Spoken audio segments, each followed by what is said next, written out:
Hello, Reformers, and welcome to Star Wars: The Old Republic. Now, this has been rather heavily suggested after my latest vlog, and many of you saw it on my taskbar. So I'm just going to be doing a small preliminary video here, just to outline what kind of class story we would want to participate in, and, of course, what faction we are going to choose.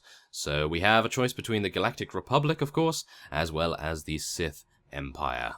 And, of course, what kind of allegiance we're going to have. Are we going to align with the light side, or are we going to align with the dark side? So, without further ado, let's start with the Galactic Republic that was founded 20,000 years ago by explorers and diplomats. So, here we have the first class. It is a Jedi Knight.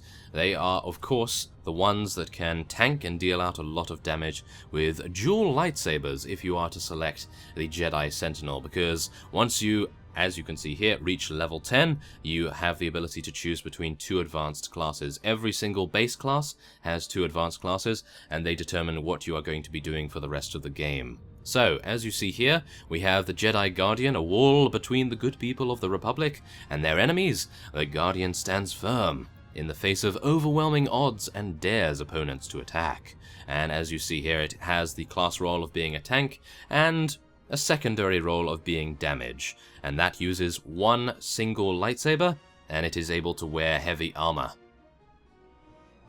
Now, the second advanced class for the Jedi Knight is the Jedi Sentinel, which has control and focus as its hallmarks, and through years of training, the Sentinel learns the art of using two lightsabers simultaneously to create an intricate web of damage that is almost impossible to evade. So that is, of course, a straight-up damage DPS role, and it uses dual lightsabers with medium armor. So that is our first choice for the Galactic Republic, and now we'll move on to the Jedi Consular, which has, well, more of a caster feel to it. They use a lot more force energy in their attacks, and as you see here with the Jedi Sage, sages are famed for their wisdom as much as for their powerful healing and defensive skills. In troubled times, a sage brings together the insight of the past with raw power to change the flow of galactic events. And as you see, it has a class role of healing and secondary damage, although it can be actually spec'd into more damage than healing, but it does have healing as an option as well. It uses light armor and a single lightsaber. Now, as a stark contrast to that, we have the Jedi Shadow, which wields double-bladed lightsabers. Shadows embrace the synergy between melee and force combat, enabling them to strike down enemies of the Order with deadly efficiency. And that can actually tank as well as damage. I've only seen damaging ones, but I'm sure there are a lot of tanking ones too. And that uses a double-bladed lightsaber. So, moving on from there, we have the Smuggler. Now, this is something I have never actually played, believe it or not. So, yes, we have the Gunslinger here, master of the trick shot, and willing to take advantage of every opportunity. The Gunslinger learns how to fire two blasters at once, specializing in long-range combat. So, as obviously that description mentions, we are able to use two blaster pistols, and our primary focus is damage. And as a contrast to that, we do have a healing option as well. In addition to a trusty blaster, Scoundrels pack a stealth belt, a scattergun, and a med pack. Everything they need to get in, knock the enemy for a loop, and get out alive. And their class role is healing and damage. They have a blaster pistol and a scattergun. Now, this is the heavy class of the Galactic Republic. It wears the heaviest armor, apart from, of course, the Jedi Guardian, and it is, of course, the Trooper. So, trained in advanced assault tactics and weaponry, commandos charge into battle with massive assault cannons, overwhelming their enemies with brute firepower. And, oh, they can actually heal as well as damage. We use heavy armor, of course, and they actually have an assault cannon, which is sounding pretty impressive. Now, the other choice for us here is the Vanguard. Unstoppable and utterly fearless, Vanguards are the first and best line of defense in the Republic military. They are the tanks, as well as having a secondary damage role as well. They use blaster rifles, so that's pretty standard, I think. And, of course, we are now going to be going back and selecting the Sith Empire, and we will see what kind of things we can acquire here. These are basically the same, with just a small alteration here or there. As you see here, we have the Sith Warrior, which is the equivalent to the Jedi Knight, and we have a Sith Marauder, entrusted with the task of destroying the Empire's enemies. The dual-wielding Marauder embodies the teachings of Naga Sadao. Never hesitating, never faltering, there is no swifter bringer of pain in the galaxy. Now that is, of course, the equivalent to the Jedi Sentinel, I believe. It uses 2 lightsabers.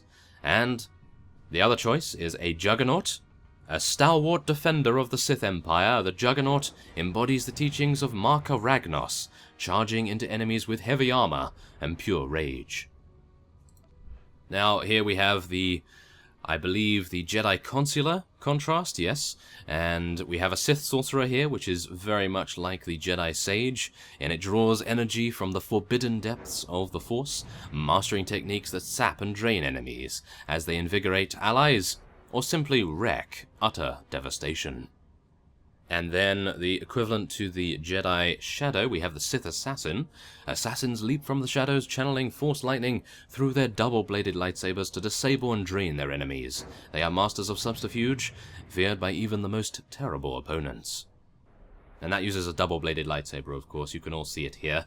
And then we have the Bounty Hunter, which is probably a vast difference from the Clone Trooper, or shall we say not Clone Trooper, because they don't have clones just yet, but they are troopers, shall we say, and they wear heavy armor, once again, so it is very much like the trooper, and they use a different resource. They use heat instead of using energy cells, so that's definitely something to take into account.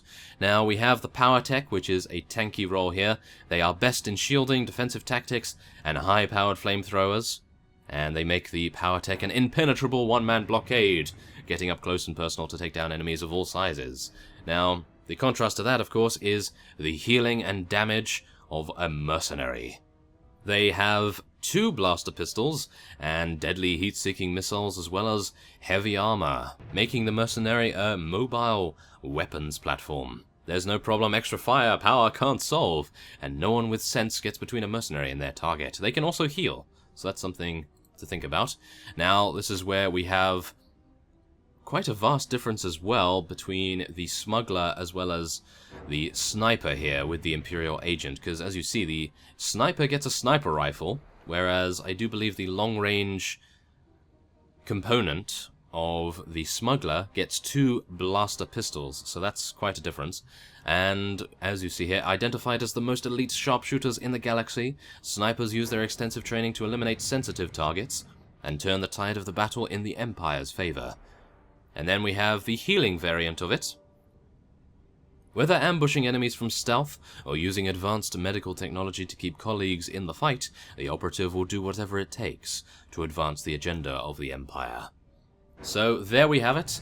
They are all of the choices that you guys will have to vote on in the comments. So any class that you would like to see be played in the near future series, I'm not thinking of playing this too soon, but in the near future there will definitely be a series going on, if there is enough interest, of course, and then we will see how that goes. So, by all means, let me know these 3 things: what class you want us to be, what faction you want us to play on, and, of course, what alignment you want us to go with, because I have found that it is rather interesting if you were to play on the Sith side and actually play on the light side of the Force. So maybe something like that, who knows?